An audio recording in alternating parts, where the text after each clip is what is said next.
नमस्कार। चलिए आज भारत के इतिहास के एक बहुत ही उथल-पुथल वाले साल को समझते हैं।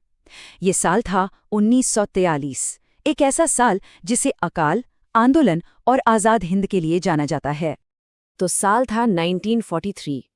जरा सोचिए, ये वो दौर था जब भारत एक नहीं बल्कि दो दो मोर्चों पर एक साथ लड़ रहा था।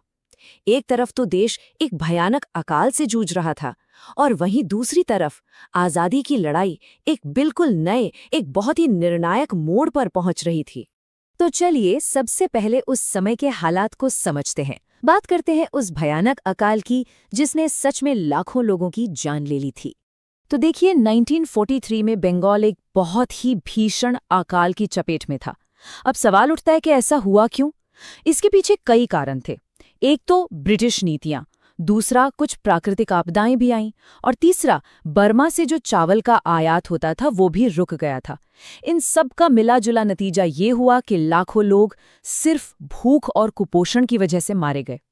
और देखिए हैरानी की बात यह है कि इस भयानक त्रासदी के बीच भी 1943 में भारत की राष्ट्रीय आय 69,247 मिलियन थी। अब यह आंकड़ा क्या दिखाता है? यही कि देश में संसाधन तो थे, लेकिन उनका बंटवारा, उनका डिस्ट्रीब्यूशन बिल्कुल भी सही नहीं था। चलिए अब साल की पहली तिमाही की कुछ जरूरी घटनाओं पर नजर डालते हैं। 3 फरवरी को कलकत्ता में नए नए बने हावड़ा ब्रिज को कमीशन किया गया। फिर 10 फरवरी से 3 मार्च तक महात्मा गांधी ने जेल में होने के विरोध में 21 दिनों की एक लंबी भूख हड़ताल की। और फिर 11 मार्च को एक ऐसा फैसला हुआ जिसने हालात और बिगाड़ दिए। बंगाल सरकार ने चावल पर से प्राइस कंट्रोल हटा लिया, जिससे अकाल की स्थिति और भी ज्यादा भयानक हो गई। तो एक तरफ ये अकाल की विभीषिका थी और दूसरी तरफ स्वतंत्रता संग्राम भी दो अलग-अलग रास्तों पर बहुत तेजी से आगे बढ़ रहा था। 13 जून एक बड़ी तारीख। इस दिन नेताजी सुभाष चंद्र बोस टोक्यो पहुंचे और वहीं से उन्होंने ऐलान किया, अपनी योजना की घोषणा की कि वो पूर्वी प्रांतों पर हमला करके भारत को ब्रिटिश नियंत्रण से आज़ाद कराएंगे। और देखिए इसके ठीक 2 ही दिन बाद 15 जून को एक दुखद खबर आई। गोलाघाट के भारतीय राष्ट्रीय कांग्रेस अध्यक्ष कुशल कुंवर को फांसी दे दी गई और इस तरह वो भारत छोड़ो आंदोलन के पहले शहीद बने।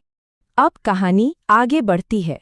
2 जुलाई को सुभाष चंद्र बोस अपनी योजना को अमली जामा पहनाने के लिए सिंगापुर पहुंच गए। और फिर 12 जुलाई को एक सचमुच ऐतिहासिक कदम उठाया गया। गठन हुआ झांसी की रानी रेजिमेंट का। ये आज़ाद हिंद फौज की महिला विंग थी जिसकी घोषणा खुद सुभाष चंद्र बोस ने की थी और इसकी कमान संभाली कैप्टन लक्ष्मी स्वामीनाथन सहगल ने। फिर आई 22 अगस्त की तारीख। द स्टेट्समैन अखबार के संपादक थे ईएन स्टीफन्स। उन्होंने बंगाल अकाल के पीड़ितों की दिल दहला देने वाली तस्वीरें छापीं। और जानते हैं, इसी के बाद इस पूरी त्रासदी पर दुनिया का ध्यान गया और फिर राहत कार्यों के लिए दबाव बनना शुरू हुआ। अब हम साल के दूसरे हिस्से की तरफ बढ़ते हैं। ये वो वक्त था जब एक तरफ आज़ाद हिंद सरकार का गठन हो रहा था, तो वहीं दूसरी तरफ ब्रिटिश प्रशासन में भी कुछ बड़े बदलाव आ रहे थे। हुआ ये कि 1 अक्टूबर को भारत के वाइसरॉय बदल दिए गए। लॉर्ड लिनलिथगो की जगह ली विस्काउंट वेवल ने। तो एक महत्वपूर्ण बदलाव हुआ प्रशासन में। इसी बीच अक्टूबर के महीने में मद्रास में एक और प्राकृतिक आपदा आ गई। वहां बहुत ही भयंकर बाढ़ आई। और अब आता है एक बेहद निर्णायक दिन। 21 अक्टूबर, जगह थी सिंगापुर। यहाँ 2 बड़े कदम उठाए गए। पहला, सुभाष चंद्र बोस ने सिंगापुर के कैथे सिनेमा हॉल में स्वतंत्र भारत की एक अस्थायी सरकार आज़ाद हिंद की स्थापना कर दी। और दूसरा कदम, उसी रात इस नई सरकार ने मित्र राष्ट्रों यानी अमेरिका और ब्रिटेन के खिलाफ युद्ध का ऐलान कर दिया। नवंबर का महीना आज़ाद हिंद सरकार के लिए काफी अहम रहा। इस सरकार ने टोक्यो में हुए ग्रेटर ईस्ट एशिया सम्मेलन में एक ऑब्जर्वर के तौर पर हिस्सा लिया। और एक और बड़ी बात हुई, जापान ने अंडमान और निकोबार द्वीप समूह का कंट्रोल नाम मात्र के लिए ही सही आज़ाद हिंद को सौंप दिया। चलिए अब हम साल के बिल्कुल आखिर में पहुंचते हैं और देखते हैं कि वो कौन सी घटनाएं थीं जिन्होंने संघर्ष और संप्रभुता की दिशा तय की।